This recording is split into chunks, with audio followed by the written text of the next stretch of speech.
కొంతమంది ఎవరిలోనైనా కలిసిపోయి అందరినీ మన అనుకుంటారు. కొంతమంది మనం ఎంత మంచిగా ఉన్నా పరాయి వారిలాగే చూస్తారు. ప్రేమించడం గొప్ప కాదు, ప్రేమించిన వారిని మోసం చేయకుండా ఉండడం గొప్ప. ఎవరు ఆకర్షణగా ఉంటే వారి వెనుక పడితే జంతువులకు మనకు తేడా ఏముంటుంది?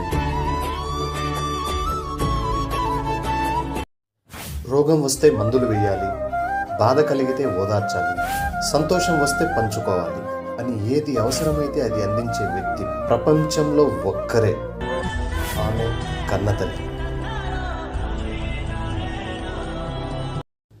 యుద్ధానికి సిద్ధమైనప్పుడు గుర్రం, ఖడ్గం, ఢాలు, కవచం ఉంటే చాలదు.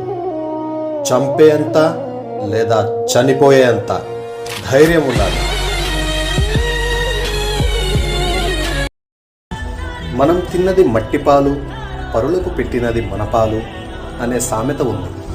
పెద్దవాళ్ళు ఊరికే చెప్పరు, ఎంతో జ్ఞానంతో చెప్తారు. వారు చెప్పింది నిజమే కదా. పరులకు పెట్టింది మనకు, మన బిడ్డలకు, మన తరాల వారికి ఉపయోగపడుతూ ఉంటుంది.